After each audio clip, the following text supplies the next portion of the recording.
How you doing there? Welcome back to Babylon Talmud. Today we're studying Daf Beis, Daf 2 of Masechta Gittin. Friends, this is exciting times, friends. By the way, my apologies again for yesterday. Gosh, I was a mess yesterday. But so, my apologies. Sorry to end off Masechta Sota and that whole kind of trilogy of like Nidarim, Nazir, Sota on such an overwhelming note. So my apologies for that. But friends, it's part of life, you know. Some days, you know, some days you're just having a day where you know, that's the thing with Daf Yomi. That's the thing with Babylon Talmud. That's the thing with learning Torah, is that it doesn't stop. And no, even if you're overwhelmed and you're like exhausted and all sorts of things, it does. This is you know, we still got to go weiter. We're still learning. We're still committed. All right. So but now we start Masechta Gittin. Friends, this is a very big deal. First of all, today's daf is very geschmack. I never learned the entire Masechta Gittin. I only learned parts of it. What's crazy about today's daf is with today's daf we begin. I mean, have you ever heard of Yeshiva Masechtas? Yeshiva Masechtas are basically the next 5 Masechtas that we're learning. Gittin, Kiddushin, Bava Kame, Bava Metzia, Bava Basra. 5 straight. It's going to take us like 2 years straight of Yeshiva Masechtas. Why are they Yeshiva Masechtas? I think because they make you think. But let's see how it goes. We'll see for ourselves, you know. Look, if they're short pages, then I don't mind. But anyways, Gittin, Masechta Gittin. We already learned, by the way, Yevamos, which I don't know, is Yevamos considered Yeshiva Masechta? I'm not sure. Maybe it's a machlekes. Ksubis is Yeshiva Masechta. We learned that. Gittin. What can I tell you about Gittin? So first of all, any document can technically be called a get, right? So what are a get chov? Is that what they call it? Like a get chov, a get something? Get shichur, right? A get shichur is a release of a slave document. But here we're talking about Gittei Noshim, primarily about divorce documents. Okay. The pasuk says, right? Ki kach ish isha v'alav vayam lo timtzachim be'enov kimotzu be'erev az davar v'chazav v'sefer krisus v'nasim b'yadav v'shilchim b'esav v'yatza ba'isa le'ish acher, or something like that. So if a person wants to get divorced, so he gives his wife a divorce document, and that's basically what we talk about in this Masechta. And we're basically going to jump straight into Inyanim Be'etzim. So I hope that was a satisfactory introduction. And without further ado, let's jump into the Yeshiva Masechtas. Okay. Says the Mishnah. Basically the whole Amud of Beis Amud Aleph is just the Mishnah. Maybe get me Medina Sayom Tzarech Sheyomer B'fanei Nichtav B'fanei Nechtam Pam Pam Param Pam Pam Param. As I pointed out in the past, that I learned the Mishnayos Gittin with Rabbi Avi Pollack in Torah Academy of Bergen County many years ago. I saw Rabbi Pollack at the chasana that I was at the other week of Rav Judah Michel's daughter. Why did Rav Judah Michel come up recently? I can't remember. But he, as far as I know, he coined the term maximum invitation, minimum pressure. And at that chasana, where I lost my voice because I was learning so loud, and I was learning with Rav David Weinberg, and I spoke to Rav Josh Weinberg. Basically, anybody who I've seen in the past 3 years, it was at that wedding.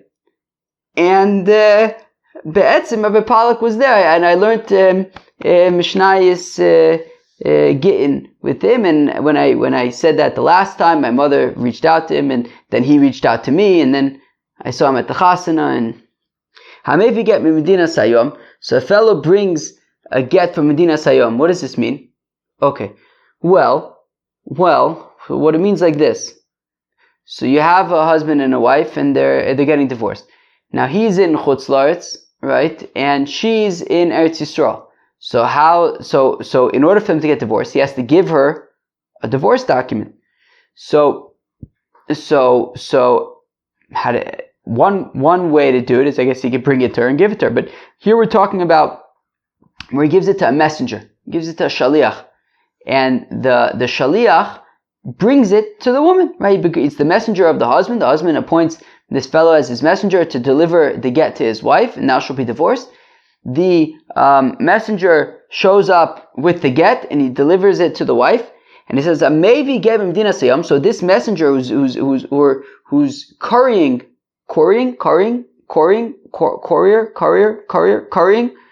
It was currying, like curry. Is that? All right, we have to go weiter. We're never going to get anywhere this way. I maybe get him dinner. I'm sorry. If a courier, a shaliach brings a get from Chutz La'aretz to Eretz Yisrael. Tzarich sheyomar b'fonei nichtov v'fonei nechtom.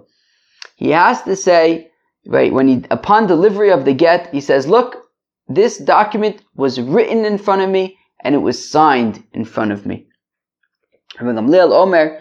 Says Rabbi Gamliel, "Afa mevi min harekem umin hacheger," that even somebody who brings a get, who's a shaliach, even a shaliach who brings a get from rekem and cheger, which are cities, I guess, that are, or neighborhoods, villages, I guess, cities, I guess, that are nearby Israel, right? So not in Eretz Yisrael, but close to Eretz Yisrael.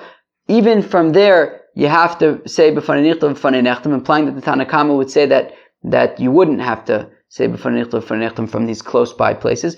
Rabbi Eliezer takes it a step further.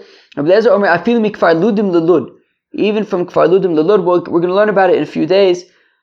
That kfar ludim, without getting into too much detail, kfar ludim was, let's just say, even closer, let's say, than Rekem and Cheger, and even from there, Rabbi Eliezer says that you would have to say b'fanei nichtav u'b'fanei nechtam. The Gemara, the first thing in the Gemara is going to explain why does he have to say b'fanei nichtav u'b'fanei nechtam? What does that accomplish? Right? That it was written in front of me and it was signed in front of me. Okay. Fine. The Chacham say Eino tzarich sheyomar b'fanei nichtav u'b'fanei nechtam ela amevi mimedina sayom v'hamolich. Oh, so says the Chachamim that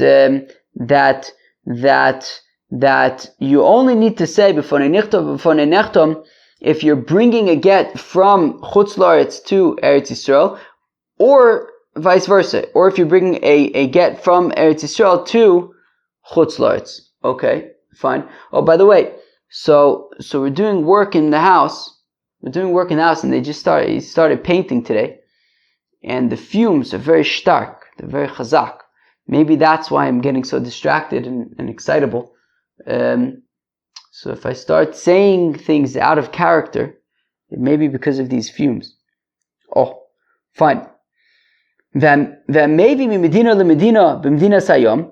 Oh, so if you bring from one state to another state, I feel like America is actually a decent example over here, right? So you have a bunch of states, let's say. So if you bring it from New Jersey, let's say, to New York, I think that makes sense. If you bring it from New Jersey to New York, in the United States, so you have to say b'fonei nichtav b'fonei nechtam.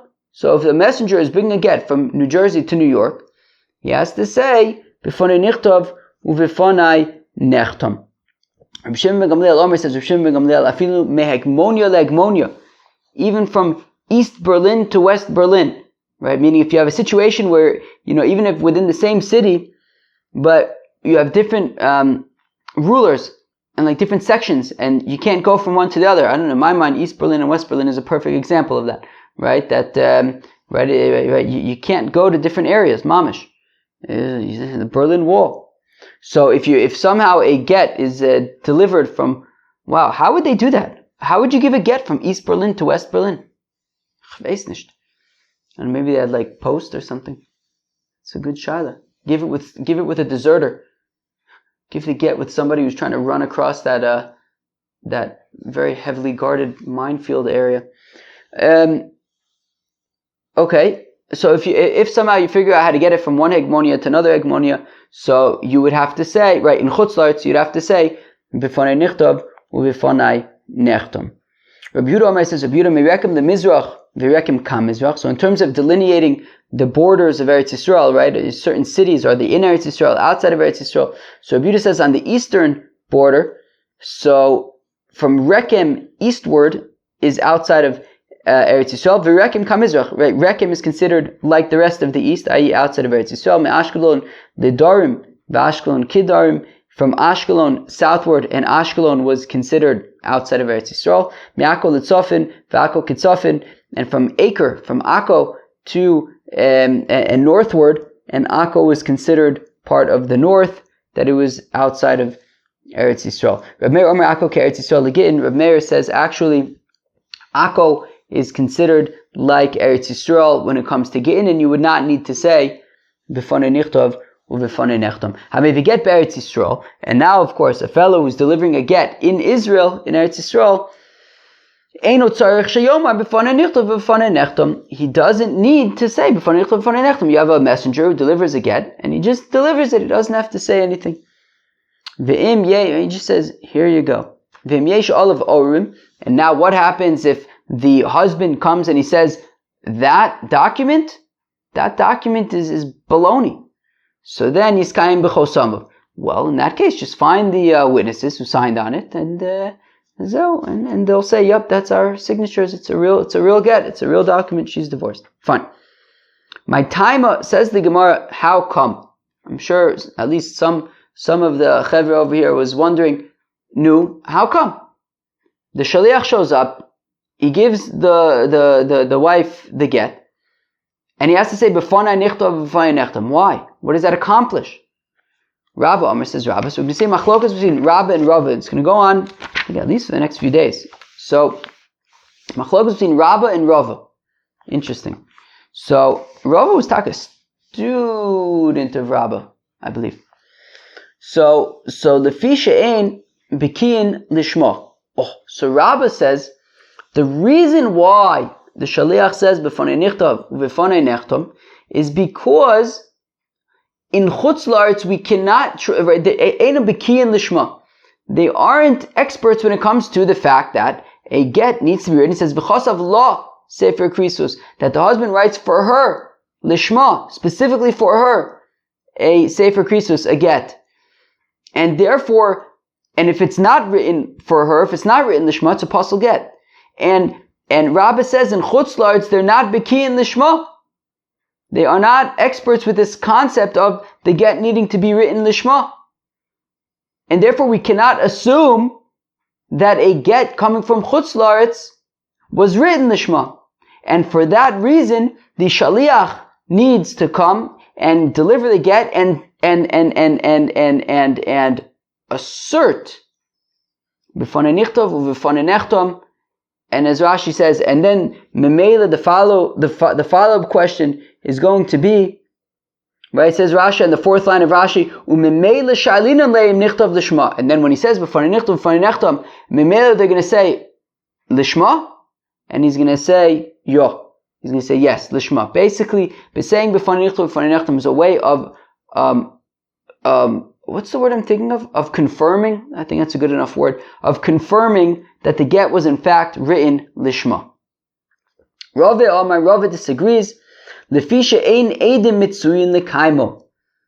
Rava says that the reason why is because there's no witnesses to be mekayim the shtar, right? If the shtar was written in chutz la'aretz, far away, and the messenger is bringing it to Eretz Yisrael and delivering it to the get to the wife, if he simply delivers it and then walks away, doesn't say anything, what happens if the husband shows up and says that get is narishkeit, is nonsense, it's not a real get? Now what do you do? Right, as Rashi points out, what is it? In shayarus mitzuyis. There's no wagons that are driving, that are leaving right now to get. How are you going to find the witnesses? The document was written in chutz la'aretz. She now has a document in her possession in Eretz Yisrael that her husband is now claiming isn't worth the paper it's written on, is garbage. How are you going to prove otherwise? The witnesses are in chutz la'aretz. So therefore, what happens is the shaliach comes and he says, "B'fonei nichtov u'b'fonei nechtom," and like that, he's confirming that the document was properly written and that the witnesses properly signed on the document, and it's a kosher. And he's confirming that it is a kosher document. And therefore, if the husband comes and says it's not a good document, it was already confirmed that it is a good document. The Gemara is going to ask, both according to Rabbi and according to Rava, how can we just trust this one person? Don't you need two people? Beseder. But that is what this shaliach is accomplishing according to Rava. That what he's accomplishing is that if the husband shows up and says that this document is a joke, we have the messenger who said b'fonei nichtav u'b'fonei nechtam. It's not a joke. It's a valid document. Fine. My benayu, fact the Gemara. What's the nafkamine? What's the difference between Rabba's opinion, who says that it's a way of confirming that the get was written lishma, and between Rava, who says that it's a way of confirming that it's a valid document, that these witnesses, this is really their signatures, and we don't have to worry about the fact that the witnesses are far away in Chutz La'aretz, and how are we going to confirm their signatures? So Ike Benayu, there's three nafkaminas that the Gemara lists. Number one, Desua Beitrei. Well, what if it's not one messenger who delivers the document, but two messengers are delivering the document, the get, and therefore you already have witnesses on hand. So if that's the case, Rav is concerned about, well, the witnesses are far away in Chutz La'aretz. How are we ever going to be able to confirm their signatures? And if the shaliach just comes and gives the get, and then the husband comes and says this is a joke, how are we ever going to confirm if the witnesses are in Chutz La'aretz? But if you have two witnesses coming and delivering the document, and they can serve as witnesses that it's a valid document, then maybe they don't need to say b'fonei nichtav u'b'fonei nechtam, because they're available, they're around, right? The concern about the witnesses being far away in Chutz La'aretz, we have two witnesses right here who, if we need to, we can confirm with them. So therefore, according to Rava, you wouldn't have to say b'fonei nichtav u'b'fonei nechtam if two witnesses deliver the get. But according to Rabba, I don't care that there are two witnesses. How do I know that it was written lishma? You would still have to say b'fonei nichtav u'b'fonei nechtam. That's one nafkamina. Inami, alternatively, mi medina le medina be'eretz Yisrael. What about from one state to another state in Eretz Yisrael? What if you're going from the Galilee to Judah, to Yehuda? It's far away. So if you're Rave, well, let's stay in order. If you're Rabba, who talks about Lishma, both Yehuda and the Galil are in Eretz Yisrael, so it's written Lishma. You don't have to say b'fonei nichtav, b'fonei nechtam. But if you're Rave, who's concerned about, the witnesses are too far away, well, Yehuda and the Galil are far away, even though they're in Eretz Yisrael, but they're far away. You should have to say b'fonei nichtav, b'fonei nechtam. Inami, alternatively, ba'osa medina b'medina sayom. If you're in Chutz La'aretz, but you're in the same state.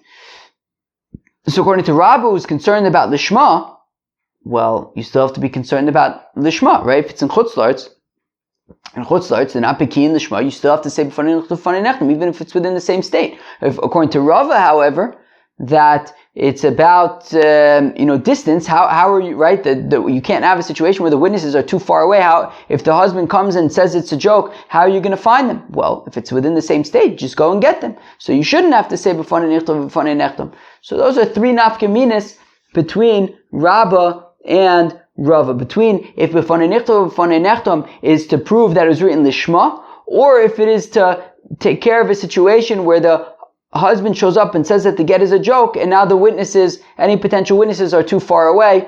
So Rava says it's to solve that problem. So now the Gemara is going to ask, both according to Rava, and we're going to see tomorrow. I don't think we're not going to do it now. We're going to see tomorrow Rava. Sorry to split it up into 2 days, but otherwise it would take us halfway through the first Amud of tomorrow. We're going to stop at towards the top of Gimel Amud Beis. We're not going to do Rava today. We'll do Rava tomorrow. But we're going to ask both according to Rabbah and according to Rava, shouldn't you need two witnesses? What does one witness accomplish? Shouldn't you need two witnesses to testify that it's Lishma according to Rabbah, or two witnesses to testify that it's a valid document according to Rava? So for the Gemara, the Rabbah, the Omar, the Fishe'ain Bekiyin Lishma, according to Rabbah, who says that you need to say B'fanei Nichtov U'B'fanei Nechtom, because in Chutz La'aretz, they're not experts with the concept of Lishma, of a get needing to be written Lishma, and therefore you need this messenger to confirm for us, and to say B'fanei Nichtov U'B'fanei Nechtom, and ultimately confirm that the get was in fact written Lishma. Libai Trey? Why is this? Why all of a sudden are we believing this one fellow who shows up and says B'fanei Nichtum, B'fanei Nechtum? Shouldn't we need two witnesses? Every time we have testimony in the Torah, it's always two witnesses. Why all of a sudden one guy's coming saying B'fanei Nichtum, B'fanei Nechtum? All of a sudden we trust him. Friends, are you ready? Tell me when you're ready. You ready for the Gemara's answer? Have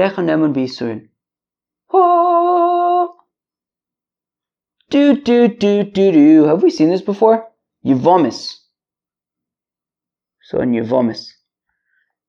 Gewaldig, friends. Erecha nemen b'isurin. Who can tell me what that means?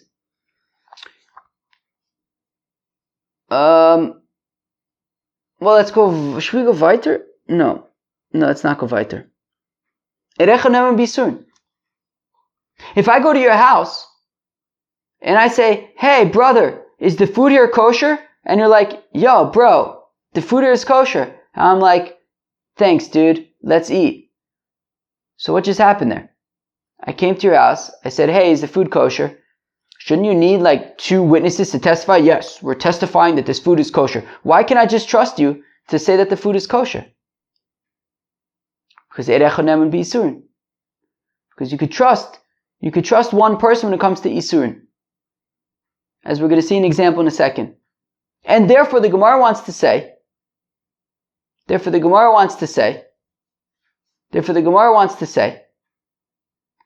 that how come we trust this one witness shaliach who shows up and says B'fanei Nichtum, B'fanei Nechtom? Because he's saying that this is a valid divorce document, and therefore the isser of Eishes Ish is no longer, he's right, that one witness is believed, is trusted when it comes to isurin, such as Isser Eishes Ish. And he's saying, this is a good get, she's no longer an Eishes Ish.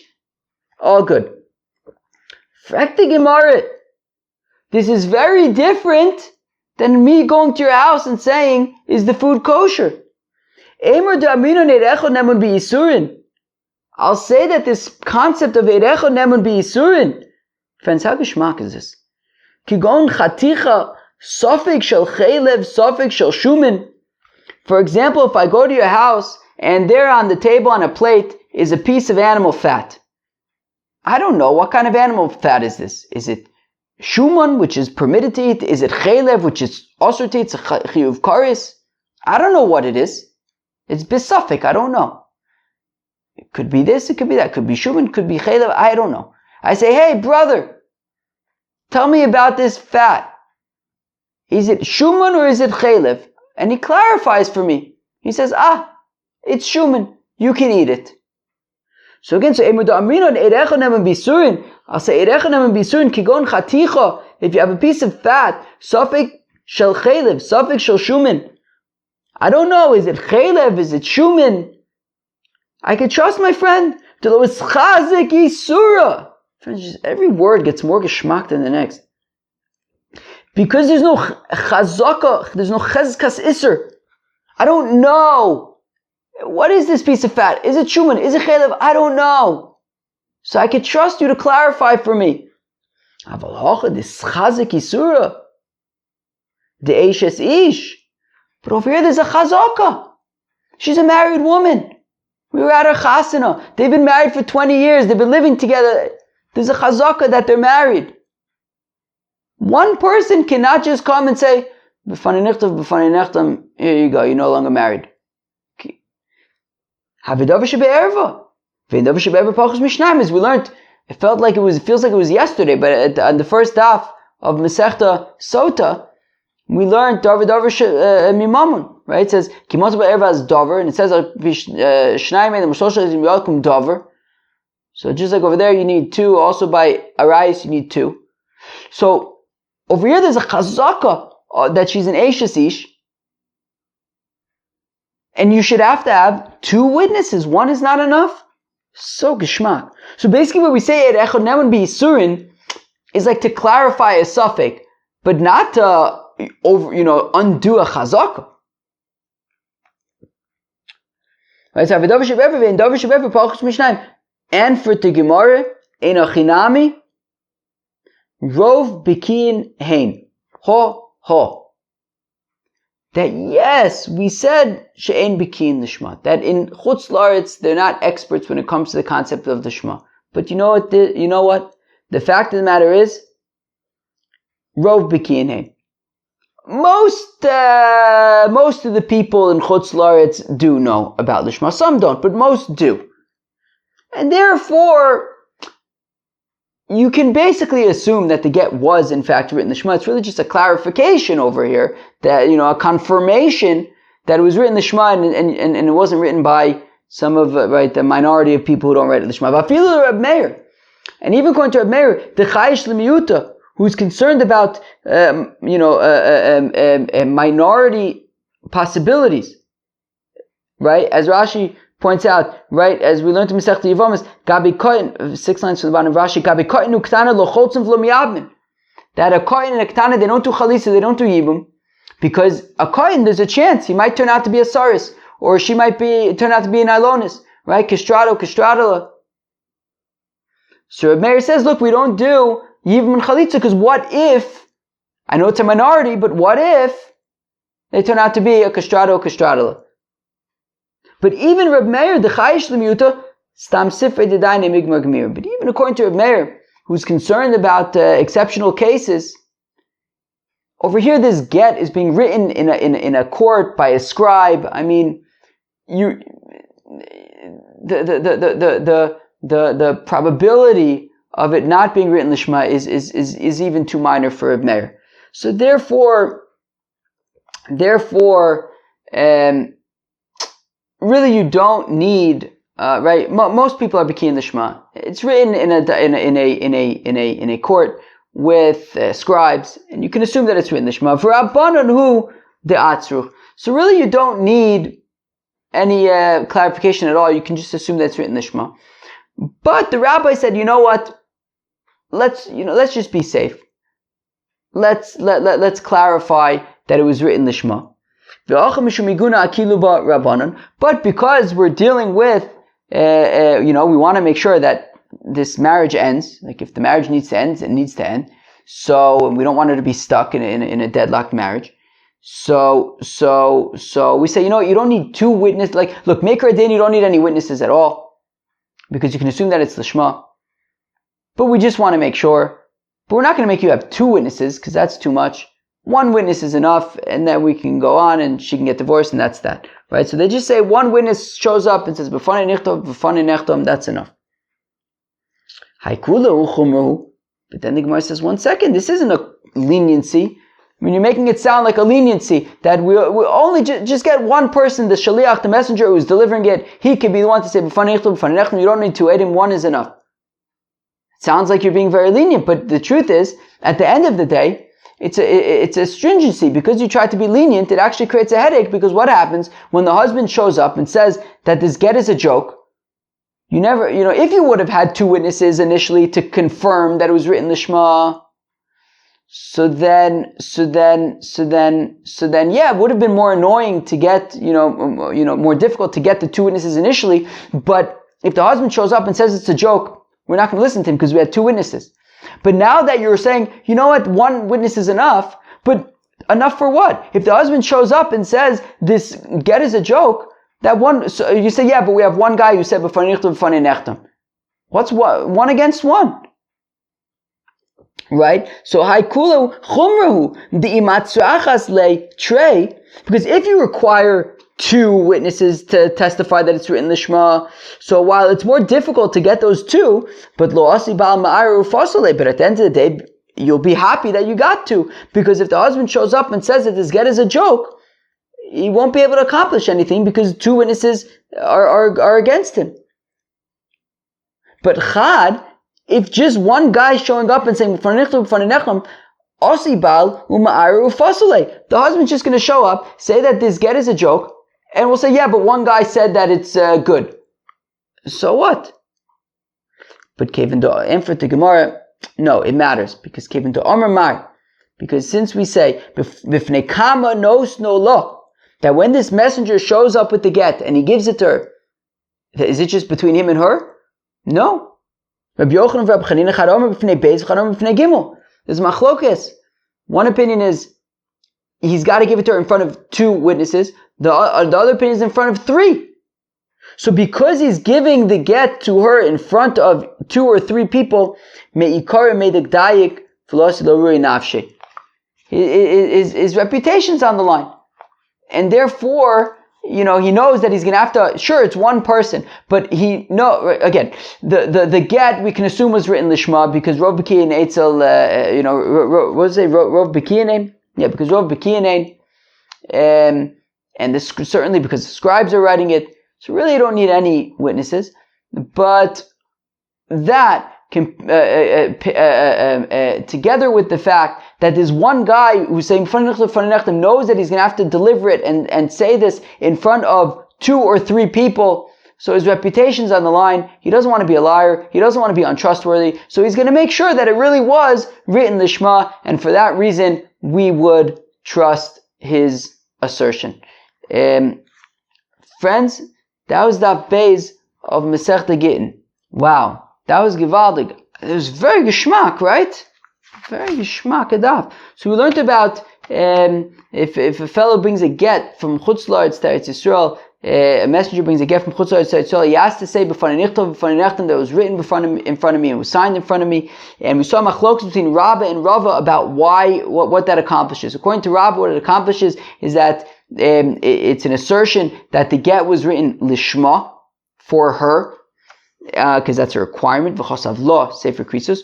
Rava says that it's not, the issue isn't about lishma, but that if you bring it from Chutz La'aretz to Eretz Yisrael, that's very far, and it's not easy. It's very, it's not convenient or easy or simple to travel between the two. And if the husband comes and says that the get is a joke, what are you going to do? The witnesses are out in Chutz La'aretz. So therefore, by saying b'fanei nechtam, we can assume that we can trust that the get was written properly. We then explored why, according to Rabbah, one fellow is enough. Shouldn't you need two? We discussed the concept of Eid Echad Nemun Be'isurin. Initially we wanted to say, but yes, because we're talking about the Isur V'Eshasis, one witness should be enough, because Eid Echad Nemun Be'isurin, that we can trust one person when it comes to Isurin. But then the Gemara clarifies that no, Eid Echad Nemun Be'isurin is when it comes to a suffix. For example, if I go to your house and there's some fat there, and I say, hey, is this Shuman, is it Chaylev? So you can clarify that it's Shuman because there was no chazaka that it was Asr. But when it comes to Eishes Ish, there's a chazaka, we assume she's a married woman. One person wouldn't be enough to release that, to which we say that even according to Rabbah, most people know about the Shema, and we can assume that the get is written the Shema. There's one person who's just clarifying for us that this is in fact the case. That coupled with the fact that he has to say this and give the get in front of two or three other people, his reputation is on the line, he wants to be trustworthy, and he's going to make sure that what he's saying is really accurate, and therefore we can trust that it is in fact a valid get. Friends, that was that base of Masechta Gittin. I hope you enjoyed. Peace.